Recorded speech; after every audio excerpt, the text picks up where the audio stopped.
Olá, paz e bem! Estamos aqui hoje, nesse domingo, nesse bate-papo que a gente tem aqui, maravilhoso, para falar do Santo Sudário. Se você quer saber o que é o Sudário de Turim e tal, hoje a gente vai ter uma aula maravilhosa com o Rogério Fernandes, né, que veio aqui ceder para a gente aqui, ó, essa figura aqui, ó, Rogério Fernandes aqui, né? Esse ser iluminado aqui, que veio explicar para a gente o Sudário de Turim. Né? Então, né, eu peço antes disso que você se inscreva no canal, compartilhe nas redes sociais e não esqueça o meu apoio. Se com ele você leva com R$ 5 você leva o livro do Tio Cláudio e ajuda uma família que precisa. O desse mês é Pérolas Protestantes. Né? E o do mês passado, quem ainda quiser, a igreja primitiva era católica ou, né, protestante. Então, vou deixar o Rogério se manifestar aí, que eu já enrolei para o pessoal ir chegando. O negócio aqui é Enrolation Society. Né? Vai lá, Rogério, manda ver aí, se apresenta aí. Boa noite a todos. Eu quero agradecer ao Cláudio Campos por esse espaço, né? E hoje nós estamos... Cláudio, o som tá bom? Tá ótimo. Então, hoje a gente vai falar um pouquinho ainda sobre a questão das imagens dentro da Igreja Católica e também sobre outras igrejas, como a Bizantina, a Luterana e a Anglicana, né, que também tem as suas referências das imagens no seu imaginário cultural e litúrgico. Né? E, nesse caso, hoje, eu quero falar de uma das imagens controversas, né? Porque a ciência do mundo atual, alguns dizem que a imagem é falsa, outros dizem que a imagem não é falsa. Eu considero essa imagem como verdadeira. Por quê? Porque, geralmente, os questionamentos a essa imagem estão relacionados a isolar um aspecto da ciência, que é o teste de carbono 14, como se ele fosse definitivo, e não confrontar com outros aspectos do Sudário de Turim, porque tem muitos outros aspectos que também não são fáceis de serem derrubados. Todas as tentativas atuais de reproduzir a imagem do Sudário, né, tentar reproduzir, foram patéticas. Né? Até agora, teve até uns cientistas que usaram pigmentos para fazer a imagem dentro de um pano de linho. E foi uma experiência que, se quem conhece as características do Sudário de Turim, acaba percebendo que foi ridícula a tentativa deles. Né? Rogério, que o pessoal está chegando, eu vou dar mais uma enrolada aqui para o pessoal não ficar perguntando bem do negócio. Eu queria só contar um detalhe técnico, que como é que eu me interessei no Sudário? Né? Foi em 1994, foi 94. Eu estudava e eu tinha um professor que ele era ateu. Eu não sei se ele era ateu realmente, mas o pessoal... E ele era um cara assim, muito inteligente, né? E ele passou boa parte da vida dele tentando desmascarar o Sudário sem sucesso. Aliás, o livro que eu tenho sobre Santo Sudário foi ele que me deu de presente, né? Da pesquisa, né? E ele falava das coisas do Sudário que tinham ali, né? Moedas e pólen e outras coisas, né? Que ele falava, cara, a gente fica difícil, né? Desmascarar o Sudário. Só essa enrolação, o pessoal chegando aí. Pode continuar aí.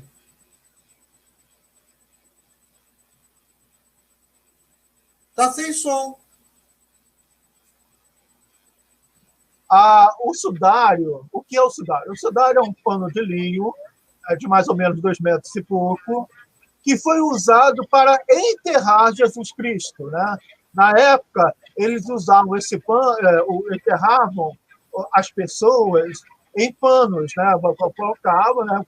Depois colocava, enterrava numa catacumba, que era simplesmente uma caverna, né? E deixava o corpo lá dentro. Então, a pessoa era empalada, os braços eram amarrados, né? Se colocavam pedrinhas ou moedas em cima dos olhos para manter os olhos fechados, por causa do rigor mortis, né? Lembra, por exemplo, no Evangelho de São João, Jesus fala que quando sai Lázaro sair do túmulo, e falou, desatai-o, né, para ele poder ir. Desatar é porque ele estava enrolado. Ele levantou, né, estava todo enrolado pelos panos, né, e saiu com a mortalha. Então, as pessoas tiveram que tirar a mortalha dele, né, e para que ele pudesse se mover livremente. Cláudio. Deixa eu só explicar para o pessoal como é que era feito o negócio. Ó, esse aqui é o corpo do candango, tá vendo? Aí pegava um pano assim, né? E fazia isso aqui, ó. Fechava o cara lá dentro, né? Era assim que fazia. E aí amarrava, né, o cidadão naquele pano. Pode continuar.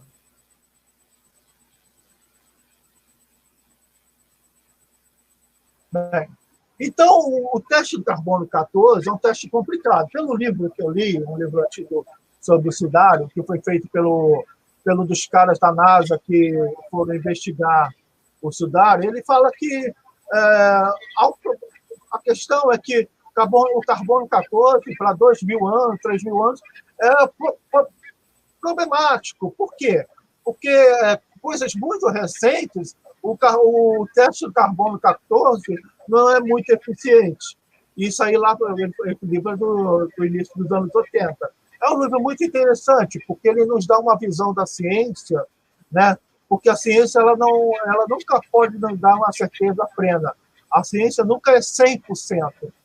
Vai de encontro com o que pensa Karl Popper. Né? Karl Popper falava que a ciência ela tem que ter falseabilidade, ou seja, a possibilidade de ela poder ser falseada, e os resultados poderem ser confrontados e no futuro dizer que outros resultados que comprovavam que aquilo ali não era possível, que naquele momento os resultados que foram obtidos não eram totalmente conclusivos. Então, vamos continuar. Bem, vou usar umas imagens aqui para vocês do sudário. O tema de hoje é o sudário de Turim. Né?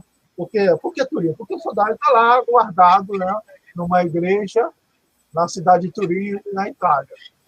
Deixa eu usar as imagens.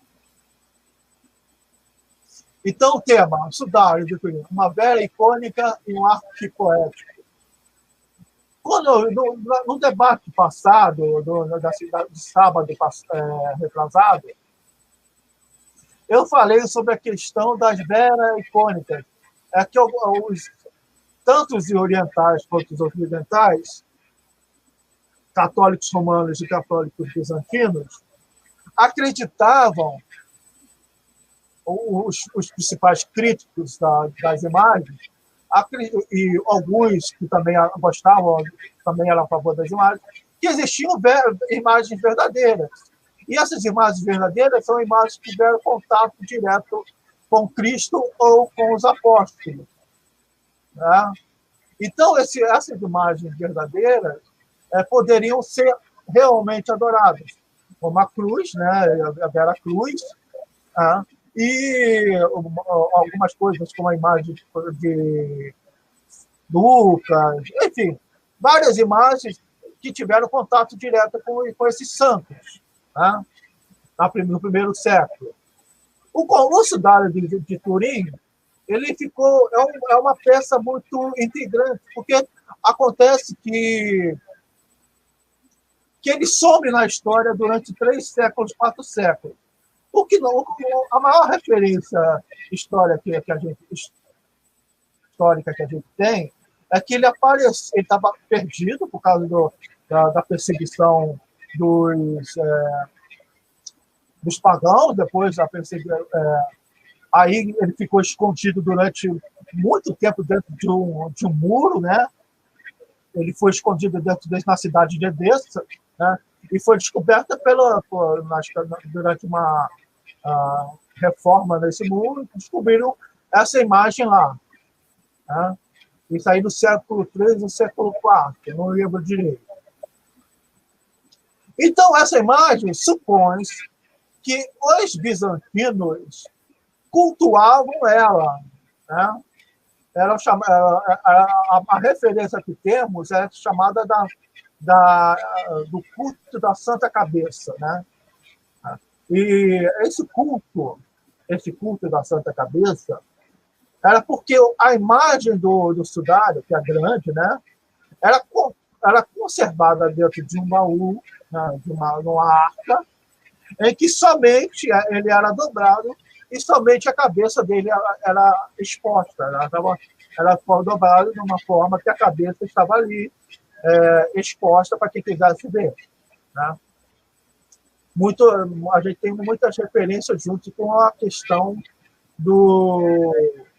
da imagem da Verônica, né? Que é uma imagem da tradição medieval, que também é uma imagem que diz que quando Cristo caiu, uma moradora de Jerusalém usou um pano e enxugou o rosto dele. E a imagem dele ficou gravada nesse pano, né? Então, a gente pode ter uma referência aí do sudário com a imagem da Verônica. Bem, verdadeiro ou falso, né? Como eu já havia falado para vocês, a questão do imagem ser verdadeiro ou falso é uma briga entre crentes e céticos, né? Porque a pessoa de Jesus é uma pessoa que gera polêmica, principalmente porque aquele que se opõe ao cristianismo, né? Então, durante décadas desse século, né, no século XX, a imagem foi tanto elevada quanto criticada fortemente. Tá? Então, o que a gente vai falar? Já falei do carbono 14. Né? Então, aqui hoje, a gente vai falar das características internas do sudário, que dificultam a ideia de que ele seja um objeto falso.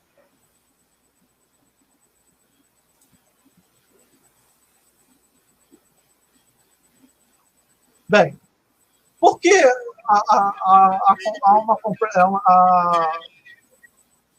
as questões dele ser falso são problemáticas? Primeiramente, a melhor hipótese dos que dizem que o objeto é falso são de que ele seria uma falsificação medieval, né? Que o sudário é uma falsificação medieval. Só que tem várias características deles, né? Tem várias características do objeto que mostram que um falsificador jamais iria contra os aspectos do imaginário medieval em relação à imagem de Cristo na cruz. Né? Uma das primeiras coisas que não encontra paralelo no imaginário do medieval do século XIV, né, ou século XIII, é a questão da coroa dos crimes. As representações de Cristo na cruz botam uma coroa simples, né, em volta da testa, e, na verdade, o sudário mostra outra coisa. Mostra que a coroa era tipo um capacete. O Cláudio, bota a imagem mais alta. Então, é um capacete, né, que foi colocado na cabeça de Jesus, conforme a imagem do sudário. Então, isso já vai de contra as representações artísticas da época. Né? Ora, um falsificador poderia falsificar usando um imaginário que não fosse o que ele representado no meio ambiente dele, só se ele tivesse as informações da Palestina do século I. Né? E isso a gente sabe que a arqueologia e a história da época não eram tão avançados assim, para fazer uma coisa que não estava no imaginário dos ocorrentes. Né? Do lado, nós temos as manchas de sangue. Né? Temos várias manchas de sangue na cidade. Os testes que fizeram mostraram que havia hemoglobina dentro desse área.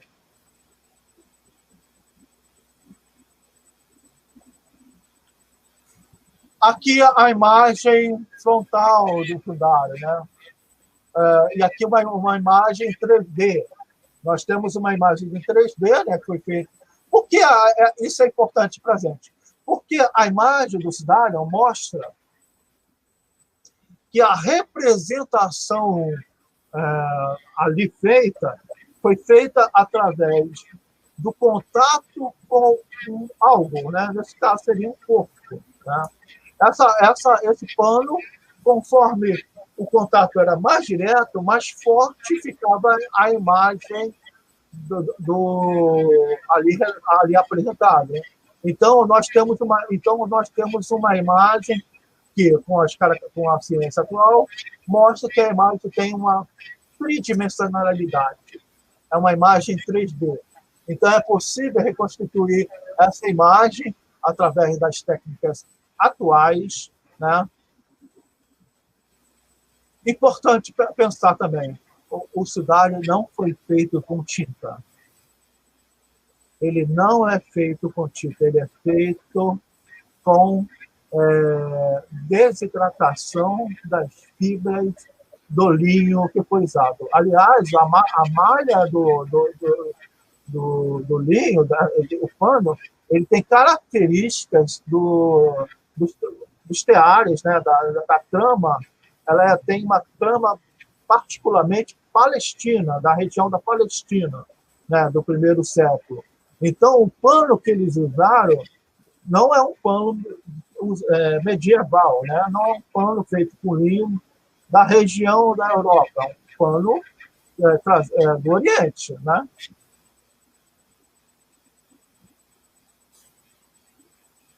Aqui temos a imagem do padre mostrando... você já tirou, né? Pode tirar, pode falar.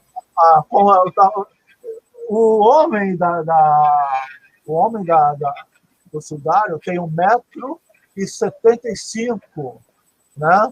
1,70 m, a altura desse homem. Né?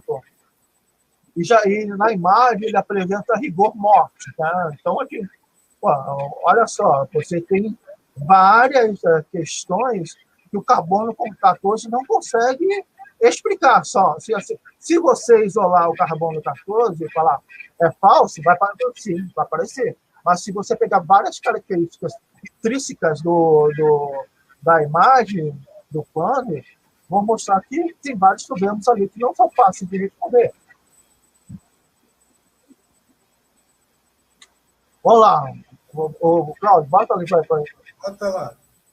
Olha, na imagem final, por que o sudário ficou tão famoso? No final do século XIX, ele se sabia dessa relíquia, só que muita gente não dava muita importância. Até que surgiu a fotografia. Né? A fotografia, na época do surgimento da fotografia, o cara tirou uma foto, uma exposição, durou várias horas, né? Essa exposição para conseguir a imagem do negativo. Quando ele revelou o negativo, ele viu uma imagem que somente o negativo poderia mostrar, né? Então, essa imagem do negativo ficou extremamente famosa, porque ressaltou várias características do sudário. Né? Aqui temos a imagem da cabeça do homem do sudário, né? Como eu falei, as marcas dos espinhos e do sangue estão ali. Né? As marcas, olha lá, essas partes em branco aqui, ó, são marcas de sangue. E um dos olhos está inchado, o nariz está deslocado.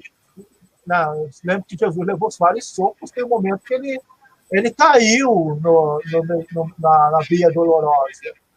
Então, nessa questão da via dolorosa, acredita-se que os prisioneiros eles eram amarrados, né? As duas mãos eram amarradas e ele ficava só com a trave, porque a trave central estava lá no Gólgota esperando eles, né? Só que tem uma questão aí, né? Havia uma tradição, que isso é falado nos evangelhos, né? Que, por causa da Páscoa, no ato de benevolência, o governador romano sempre libertava alguém, né? Sempre dava um indulto a alguém. Então, provavelmente, no Gólgota só tinha duas traves centrais, né? Então, Jesus teve que carregar a cruz por inteiro. Isso é uma possibilidade, né? É uma possibilidade. Que, assim, se a gente confrontar o que está sendo dito nos evangelhos, né? Havia certeza que dois iriam ser executados. E que um, por causa dessa tradição, seria salvo. Então, o gesto de Pilatos era um gesto político para melhorar a imagem dele. Como eu havia falado para vocês, a imagem ela é uma imagem tridimensional feita pela desidratação das fibras de carbono. Okay. As marcas foram provocadas por uma imensa luz, né? Talvez isso é uma possibilidade, uma luz e calor. E que esse momento foi um momento de milinésimo de segundo, porque tal calor e tal luz não seriam tão fortes que poderiam ter destruído toda a cidade. Por que isso? Porque a gente tem umas referências, né, sobre as bombas atômicas de Nagasaki e Hiroshima. Cláudio, deixa a imagem ali para mim. Aqui nós temos a sombra de um homem que foi, no momento da explosão, isso é de Hiroshima, no momento da explosão só sobrou a sombra dele, ele foi vaporizado. Ou seja, o calor foi tão intenso que não sobrou nada, nem ossos, pano, nada, não sobrou nada. Só sobrou a marca da sombra dele no chão da escadaria, né? Então, essa marca, sempre essas marcas que não tem só essa, tem várias marcas lá em Hiroshima e Nagasaki de pessoas que sumiram completamente por causa do calor da bomba. As pessoas que estavam mais próximas do epicentro foram desintegradas, né? Foram deixadas de existir. Não sobrou nada, somente as sombras dela. Então, aqui outra questão do sudário, que mostra uma dificuldade em mostrar que ele é falso, né? É relacionado às marcas que ficaram nas mãos. As marcas das mãos não foram feitas nas palmas das mãos, foram feitas nos pulsos, porque existe na mão da gente um espaço, um triângulo. Cláudio, bota a minha imagem, por favor. Cláudio, aqui.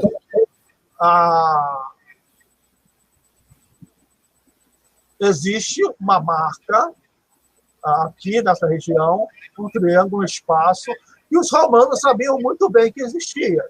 E que era ali que eles pregavam, usavam os pregos, né? Até hoje, não se tinha muitas evidências arqueológicas de que os romanos pregavam as pessoas. Há pouco tempo, algumas décadas atrás, foi descoberto um prego ainda com os ossos em volta dele. Né? Os romanos pregaram uma pessoa, né? O prego entortou e não foi possível tirar.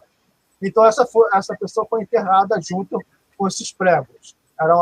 Nesse caso, eram partes do pé, os ossos em volta do prego.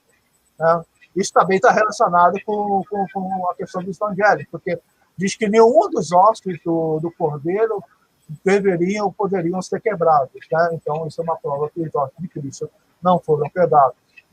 Aqui, nessa imagem do pulso, isso mostra que um falsificador medieval, ele não poderia jamais pensar uma imagem de Cristo usando isso, porque ele não tinha conhecimento anatômico, nem conhecimento no imaginário circundante de que era possível fazer dessa maneira. Então, geralmente, as imagens mostradas na época eram imagens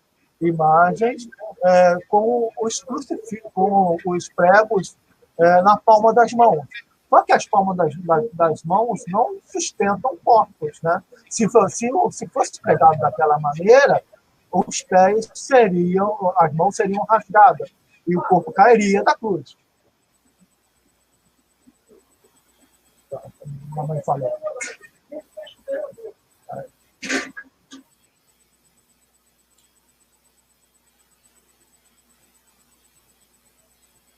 Então, gente, o que ele está falando? Né? Ele está falando que o que foi feito ali em Cristo polarização atômica. Alô? Está aqui. Aqui, falando aqui. Continuando com as imagens. Pode continuar. Vamos lá, aqui. Aqui tem a imagem de linho. A imagem de linho.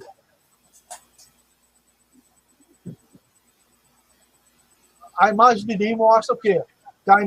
Que o linho não foi danificado, nem que é pintura. A imagem foi desidratada por causa de um calor intenso ou uma luz intensa. Né? E essa luz intensa não durou, assim, durou milésimos de segundo. Tá? Aqui em cima temos o estudado por completo. A gente pode ver o tamanho dele. Uma das imagens que foram influenciadas pelo sudário, que surgiram no século IV ou V, é a imagem do Cristo Pantocrato. O Cristo Pantocrato mostra ele segurando os evangelhos e várias características que podem ser associadas com o sudário. Por exemplo, um dos olhos está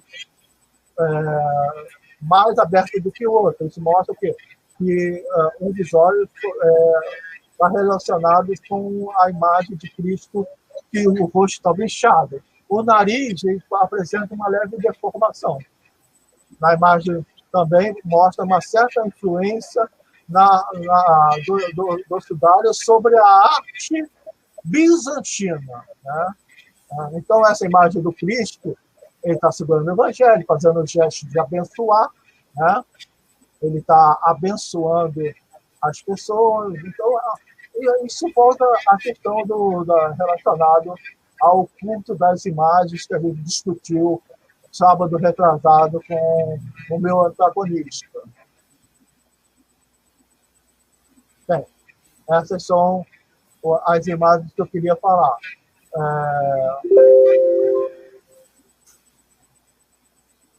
Pedro, se você quiser usar aquelas imagens agora... pode usar. Se você quiser usar aquelas imagens agora, a gente pode usar também. Tá no esquema. É que eu não botei elas em ordem como você. Eu só fui tirando aqui. Né? Aqui a gente estava aqui falando sobre os pregos aqui, né? No pulso aqui, o rosto de Cristo, o sangue, né? saindo aqui da cabeça, as marcas de sangue. Né? Detalhe aqui, se você pegar o sudário, você vê que os cabelos de Cristo, eles eram trançados. Né? Tem as tranças dos cabelos. É que os romanos tiraram essas tranças. Mas a forma do trançado fica. Os rabinos usam. A imagem do sudário, ela quase foi queimada no incêndio né? Então, há uns panos que foram usados como para remendar as partes queimadas. E esses panos serviram futuramente para os cientistas para comprovar, né, que havia diferença entre os tecidos, né? Havia manchas da água, porque usaram água para poder apagar o fogo, né? Porque o sudário era guardado dentro de um relicário de prata. E esse relicário de prata quase derreteu por causa do calor do incêndio. As freiras ficaram desesperadas e jogaram água em cima. A água até manchou. Pode botar essa maior para aí. Maior, para ocupar tudo aí. Então, essas partes em brancas, esses triângulos aqui, são as marcas do incêndio. Né? A imagem quase foi perdida. As costas. Nessa imagem aqui, nós temos algumas referências das costas. Nela, tem mais de 200 marcas de chicotadas. Né? Por que 200 marcas? Né? A lei da época dizia que a pessoa só podia ser chicoteada até 40 golpes. Não podia passar disso. Só que os romanos usavam flagellum. O flagellum é um chicote, né, com várias pontas, com pregos, pedras, espinhos. Né? Então, o flagellum, ele... Está a imagem dele ali. Ele fazia eram 40 golpes, mas multiplica-se isso por 3 ou 4. Então, a gente tinha mais de 40, então, cerca de 200 marcas de golpes de Jesus. Algumas pessoas perguntam por que Jesus morreu tão rápido? Porque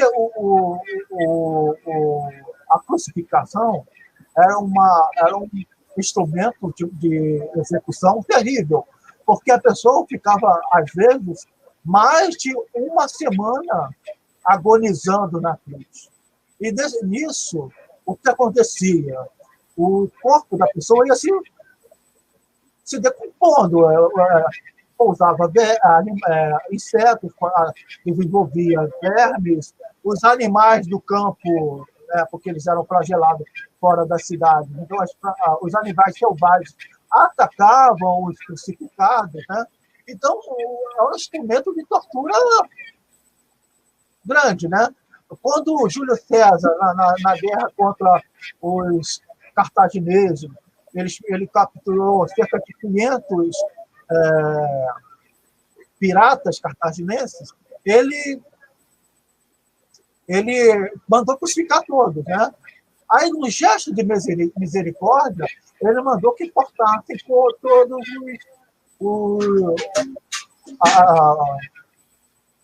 todos os pescoços dos cartagineses crucificados, porque a morte deles seria muito mais rápida. Tá? Então, ao fazer isso, ele fez um gesto de piedade. Né? Jesus, o que aconteceu com Jesus?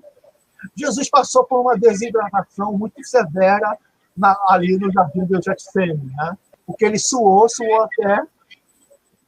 até gotejar sangue. Né? Não tem nada de sobrenatural nisso. Mas tal era a aflição que ele sentia naquele momento. Então, ele já passou por uma desidratação severa.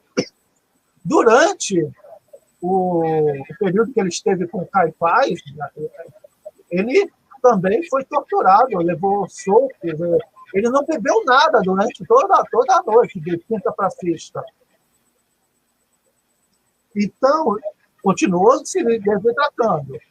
Aí depois ele passa pela tortura romana. Né? Perdeu mais sangue, perdeu mais água. Então ele estava severamente debilitado. Né? Ele estava severamente debilitado. Ao ser crucificado, ele perde sangue, né, novamente, e ele também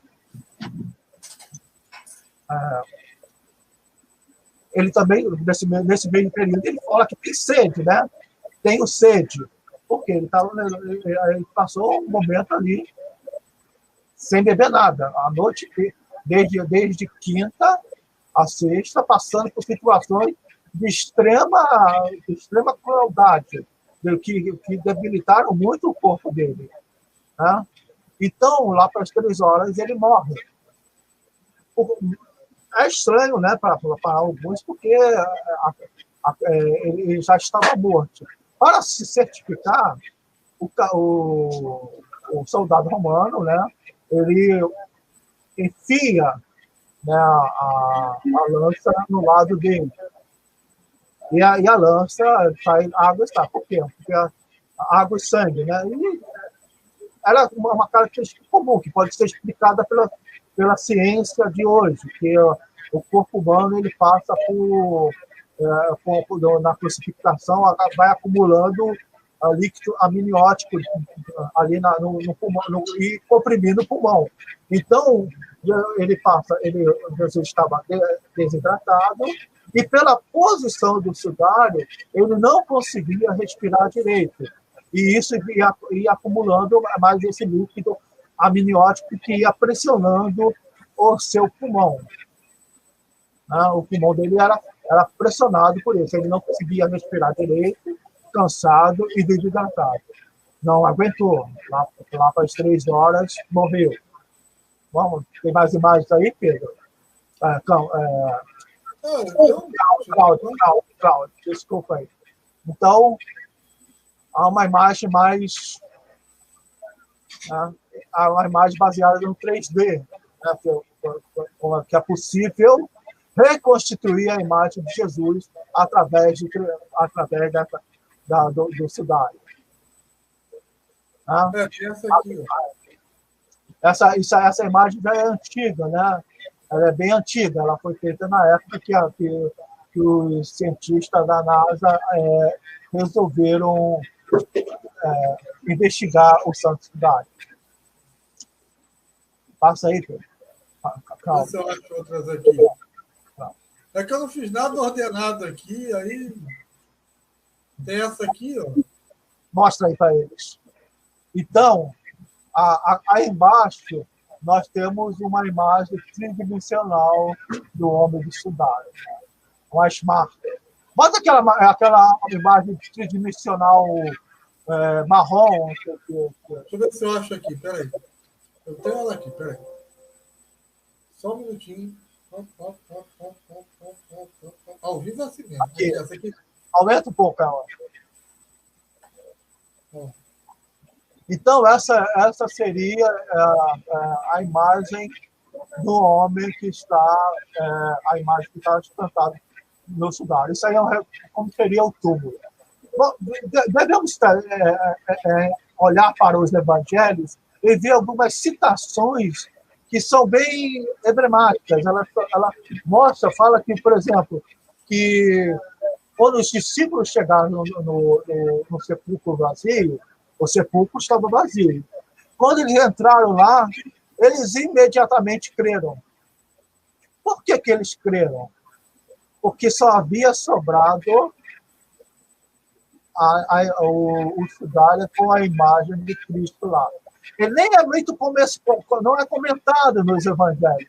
Talvez por causa do certo preconceito dos judeus contra a imagem, que eu não acredito muito, ou talvez por causa do preconceito judeu contra coisas que tivessem contatos imediatos com corpos mortos. Né?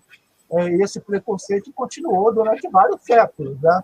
Tanto que uma das características dos bizantinos nunca colocarem a imagem do sudário por inteiro para fora e só apresentarem a cabeça dela, talvez seja porque eles não queriam mostrar que era um pano sepulcral, que era um pano usado no morro. Então, talvez um certo preconceito aí.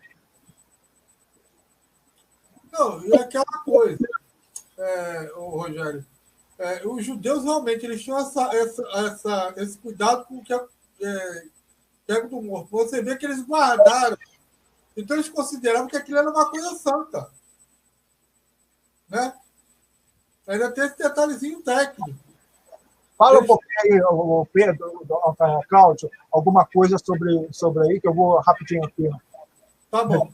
Então, gente, o que acontece? A gente lá em João, a gente vê que eles acham os panos, um deles está dobrado, aquilo significa que o Senhor vai voltar, e eles guardaram esse pano. Dentro da cultura judaica, tá? Isso não aconteceria, porque era um pano que foi tocado no morto. A não ser que eles considerassem que este pano que foi guardado era santo, né, em um grau de santidade que a gente não tem noção para nós católicos. Né? A gente não alcança a mentalidade judaica daqueles primeiros apóstolos. O que foi para eles guardar aquilo ali? Entendeu? Então, o que acontece? Esse é que é o detalhe técnico. Tá? Eles pegam, eles guardam aquilo, e aí ficou um pano guardado, eles mostravam só numa caixa o rosto, como o Rogério falou. Né? Há pinturas anteriores ao carbono 14, né, sobre o sudário de Turim, que para mim isso também é outra evidência. Ele falou aquela do rosto de Cristo, mas eu tenho uma aqui que é melhor um pouquinho. Cadê? Deixa eu pegar ela aqui. Cadê ela? Cadê ela? Cadê ela? Cadê ela? Cadê ela? Cadê ela, menina?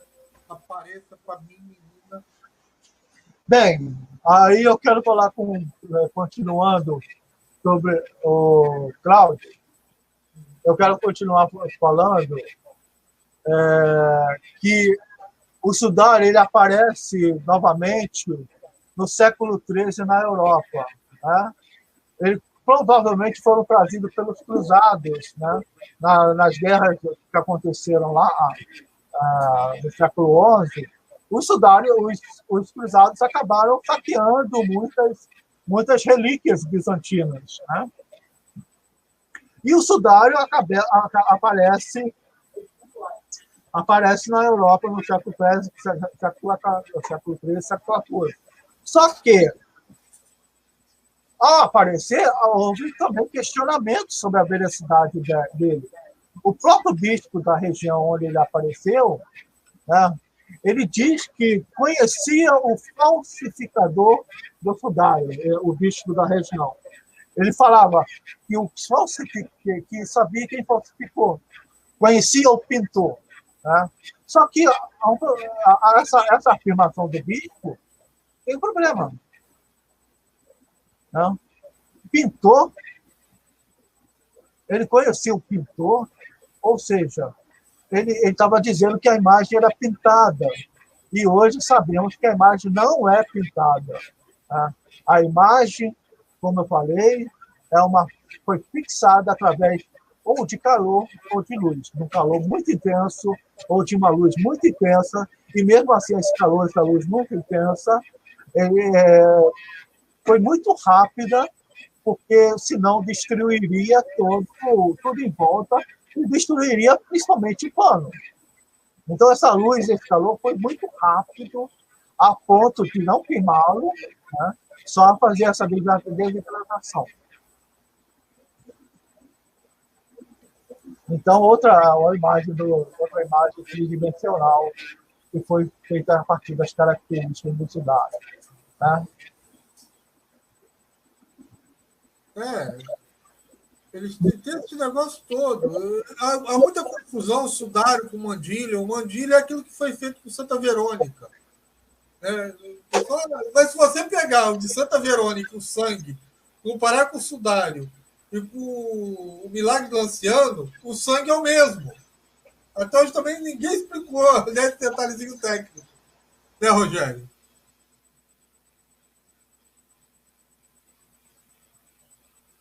Oi?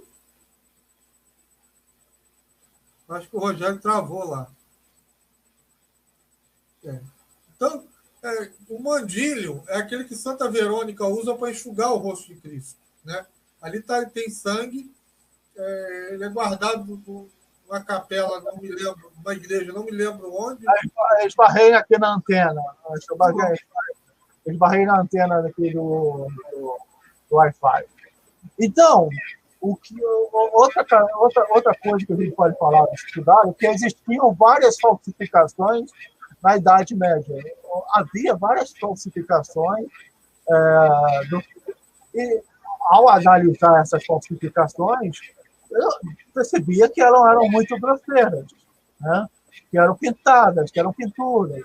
Então, as próprias falsificações atestam para a veracidade do sudário do Turim, né?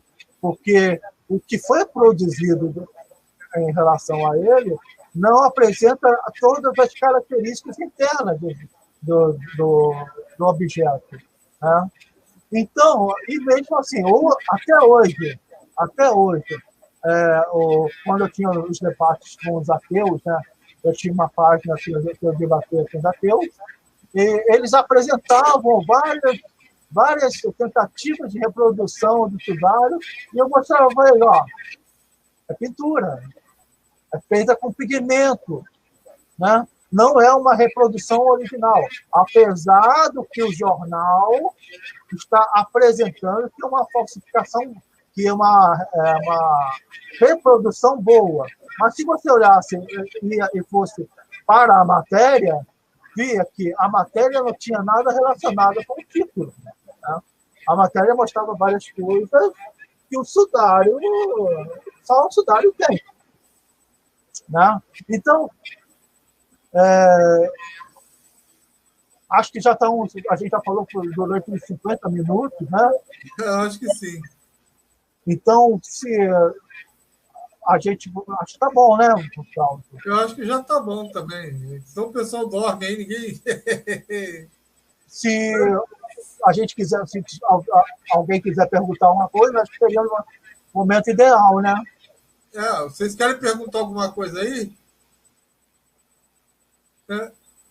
Então, eu estava aqui falando, Rogério, antes de você pifar, que eu acho interessante que o sangue do sudário, né, o sangue do mandílio e o sangue dos milagres eucarísticos é o mesmo. É a B. Né? Eu falo, é guardar o sangue desse candango por muito tempo. Entendeu? É muita coincidência. Aliás, detalhe, o milagre de Lanciano, a carne é carne do coração. Né? Isso é uma coisa que as pessoas não explicam. Né? Você não vê milagres assim em outro canto. Entendeu? Eu considero o sudário um milagraço. Acabou. Alguns, a gente vai ver muitas pessoas que vão dizer que ele seria uma coisa muito falsa, que ele seria falso, né? Por causa desse teste, como eles explicaram, definitivo. Eu não acho que é definitivo, e muitos outros historiadores e cientistas também não declaram como definitivo. Bem, se alguém quiser perguntar alguma coisa para a gente nos comentários, vocês façam as perguntas que o Cláudio vai colocar aqui. Tá? Bem. Sim, gente. Faça perguntas. O que a gente poderia falar mais do sudário? O que vocês gostariam de saber? Por que não poderia ser uma pintura? Por que não poderia ser uma pintura? Porque é feita com a desidratação das fibras. A desidratação mostra que foi feita por contato, né? E não por pincel, não por ácido, né? É um contato. E esse contato, conforme quando a gente toma, quando a gente se cobre com um cobertor, né? Algumas partes do nosso corpo estão mais perto ou do maior contato com o tecido, outras partes do nosso corpo estão mais afastadas. Então, o corpo em si, né, isso é uma suposição da pessoa que já está no sudário, ele emanou luz ou calor, né, para fazer aquela impressão. Né? Então, é uma impressão feita pela desidratação provocada por luz e calor. A Maria Rosa está perguntando se o pano até hoje é bem conservado. Não, o pano está bem conservado. Então, apesar de ter praticamente 2.000 anos, as pessoas tiveram cuidado com ele. É uma relíquia muito importante. Apesar dessa relíquia ter sido, durante séculos, ter uma história nebulosa, né? A gente não sabe muito bem por onde ela andou. Né? Mas isso é bem explicado, porque a pessoa de Cristo sempre vai ter oposição no mundo. Né? Sempre vai haver aqueles que querem destruir. A Revolução Francesa destruiu diversas relíquias verdadeiras da época de Cristo. Existe uma túnica de Cristo conservada lá na França, que eles tiveram que recortá-la em vários pedaços e distribuir pela França para que os revolucionários não queimassem, não destruíssem as relíquias de santos. Quando houve a crise iconoclasta, que teve duas ondas do século VIII, depois do século IX, a crise iconoclasta destruiu milhares de ícones, né? De milhares de relíquias. Né? Nós perdemos muita coisa por causa dos iconoclastas. Possivelmente, eles destruíram a pintura que São Lucas tinha feito de Nossa Senhora. Tá? Bom, eu estou dando isso como uma possibilidade, não como um fato real. Havia uma pintura de São Lucas feita de Maria, que foram reproduzidas pelos bizantinos, né? Hoje que nós temos são cópias dessa pintura, mas que ela foi perdida durante o tempo. Né? Depois a gente também tem os puritanos, os calvinistas, né? Na Reforma Protestante, que no século XVI, século XVII, destruíram diversas relíquias de santo e imagens. Né? Os calvinistas também foram perigosos. Né? Foram perigosos, destruíram várias coisas. E depois nós temos também os revolucionários franceses, né? Que também destruíram várias relíquias autênticas. Né? Várias relíquias autênticas foram destruídas pelos franceses. É aquela coisa, os caras começam a fazer revolução, começam a destruir igreja. Né? É que nem aquela lá do Chile, né, Rogério? Eu estava aqui uma vez comentando. Os caras, não, a gente vai lá destruir aquela igreja porque no tempo do Pinochet ele guardava os arquivos secretos aqui nessa igreja. Isso aí. Não, gente, a igreja é pequenininha. Onde é que o Pinochet enfiava esses arquivos? E era tão secreto. Imagina você ter uma igreja, aí você continua tendo missa, né, dentro dessa igreja, os arquivos secretos ali, o pessoal assistindo missa. Até o Jack Bond rouba aquilo. Entendeu? Eu falei assim, gente, o Pinochet não tinha um armário, um quartel, um governo pobre tinha que esconder os arquivos dentro da igreja. E aquela igreja que queimaram do Chile é pequenininha. Entendeu? nem quebrando imagem, nem fazendo cagada aí até.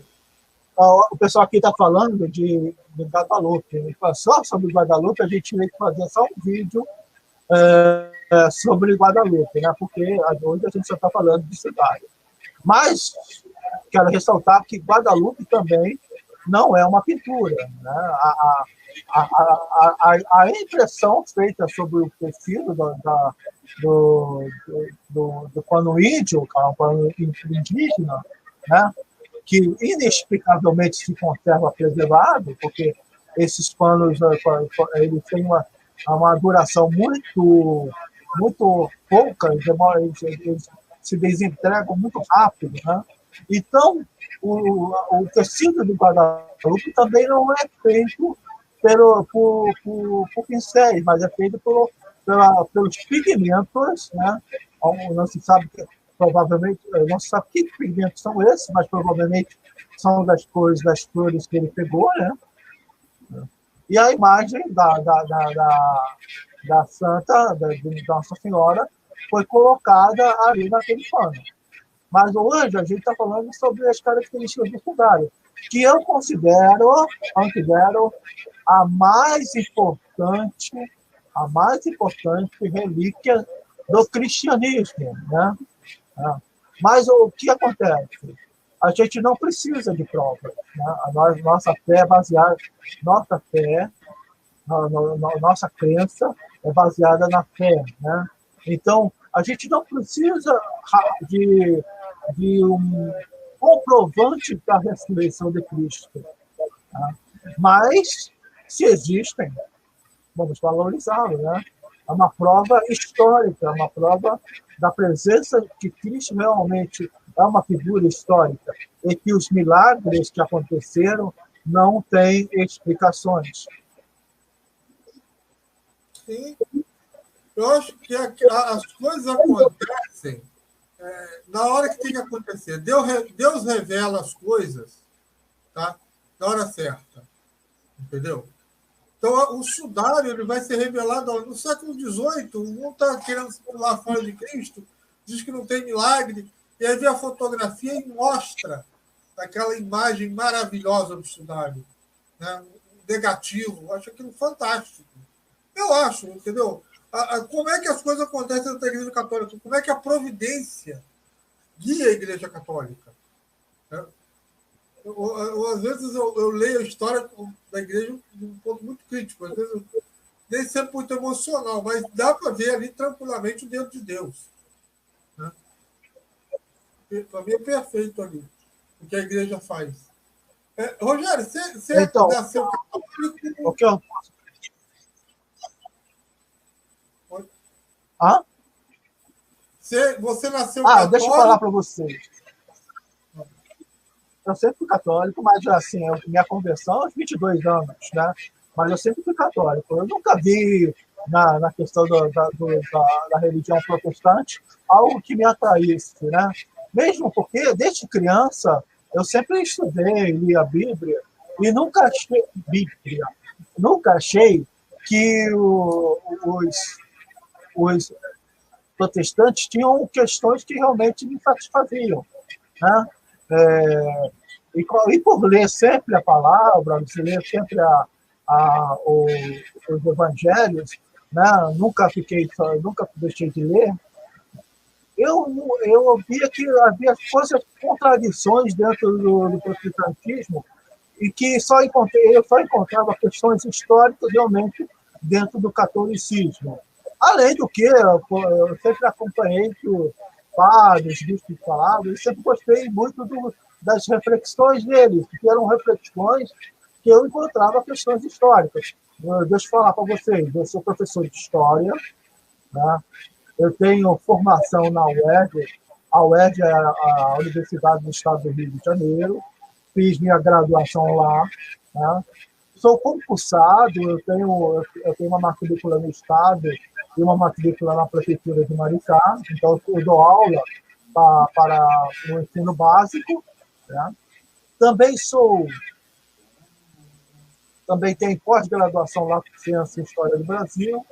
Eu tenho um mestrado Ciências da Religião pela PUC São Paulo, né? Um sacrifício fazer esse mestrado, porque eu enfrentava 6 horas de viagem para ir, 6 horas de viagem para voltar. E no dia seguinte, chegava às 4 horas da manhã, 6 horas tinha que levantar para ir trabalhar. Né? Então, eu quero falar para vocês. Aí, agora, hoje, eu faço doutorado, eu sou doutorando na Unigran Rio, né? Em Humanidades, Cultura e Artes. Né? Então, esse é o meu currículo como professor. Tá? Hoje, aqui, eu falo não só como professor, mas também como fiel católico. Eu gostaria de apresentar um livro. Pode apresentar aí. Esse livro, né, ele é muito interessante, né, porque ele fala sobre a questão da imagem, né, no Ocidente, no Oriente, né. Ele usa muito os textos do Nicéforo, que foi um bispo que combateu os iconoclastas, né.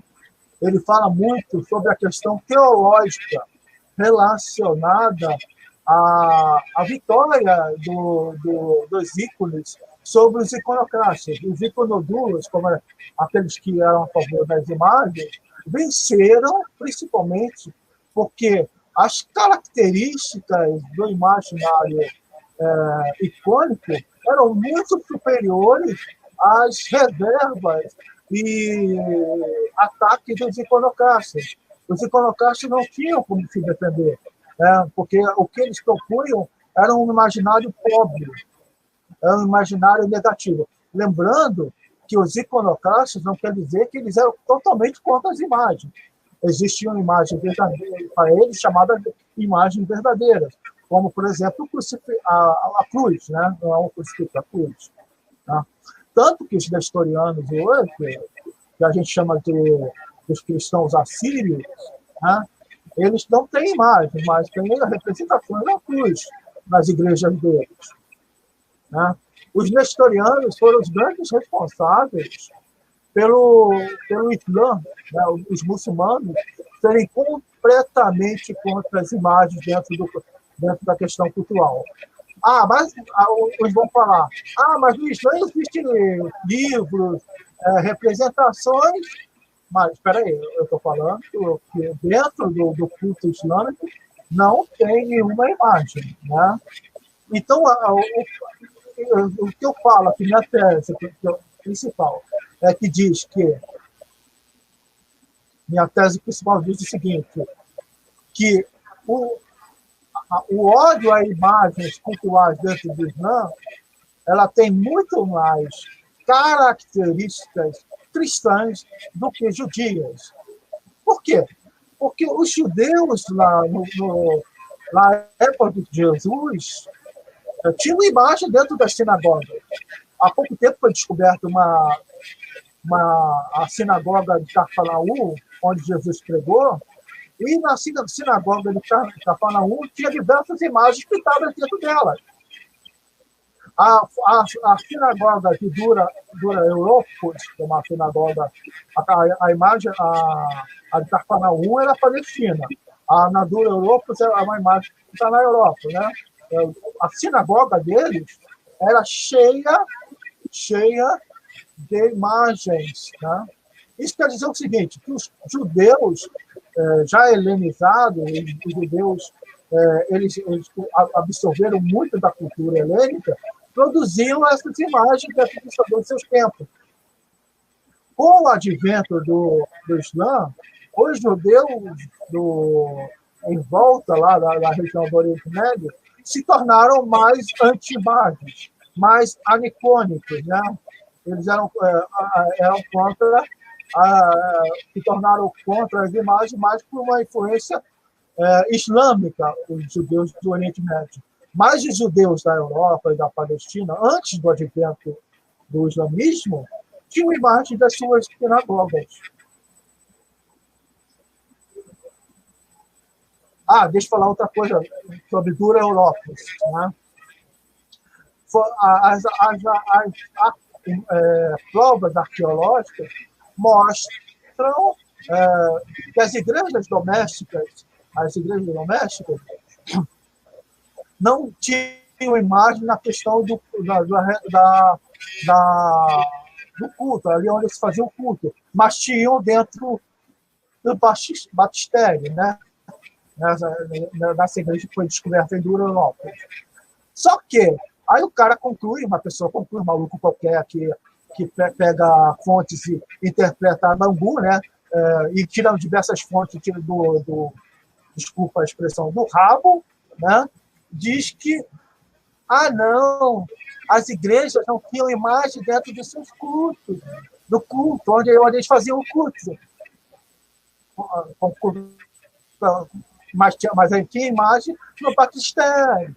Só que o que acontece, gente?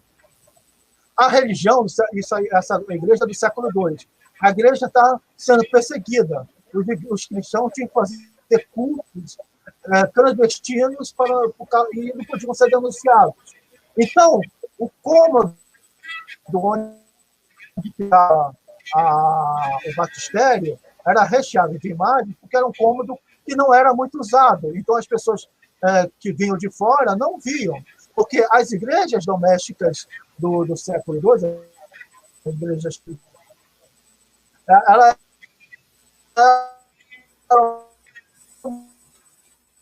o tempo,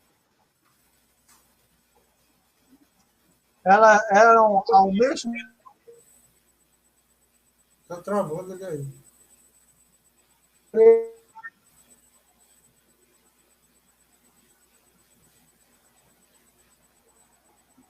Elas eram ao mesmo tempo igrejas e também ao mesmo tempo casas de família. A pessoa usava tanto como igreja como casa também. Então, era comum que se era uma casa não ter mais representações dentro onde havia o culto, porque eram mais públicas, né? As pessoas entravam na casa e não poderiam ver essas imagens, elas ficavam no cômodo separado, que era o batistério. Uma pessoa louca, de interpretações anicônicas, vai pensar que a imagem não é porque não tem imagem no lugar do túnico, os cristãos eram contra a imagem, não era. Tá? Cláudio, era isso que eu queria falar. A gente falou acabou falando um pouco sobre tudo isso e falando do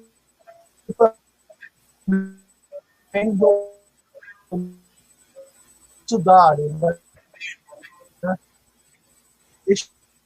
Espero que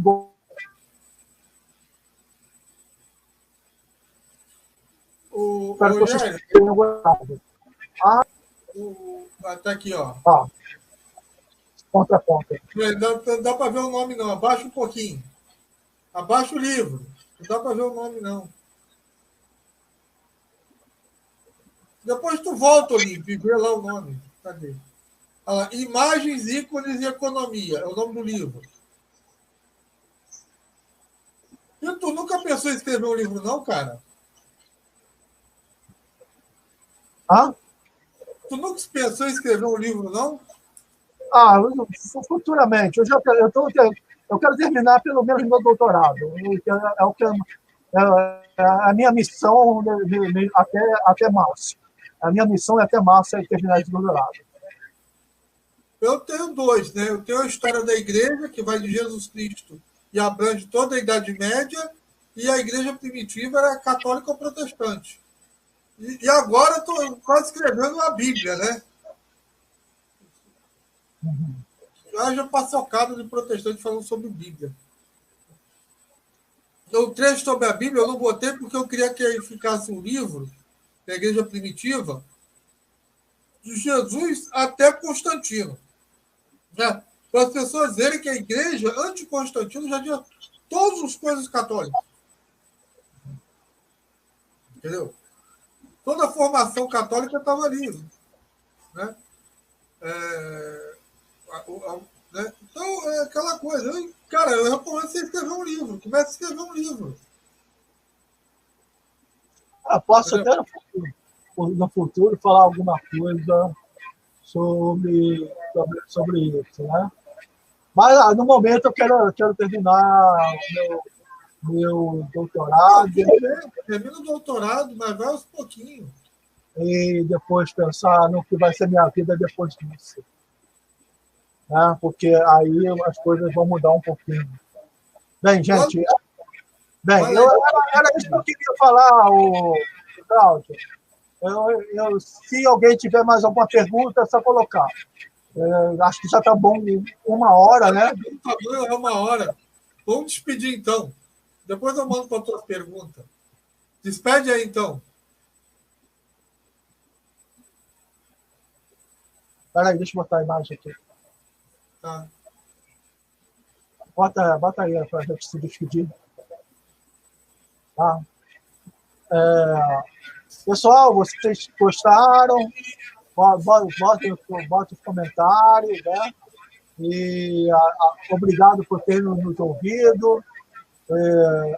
Que Deus abençoe esse final de domingo a todos, que a bênção de Deus esteja sobre todos vocês, tá? Bom, gente, eu agradeço ao Rogério que veio aqui, deu uma aula para a gente.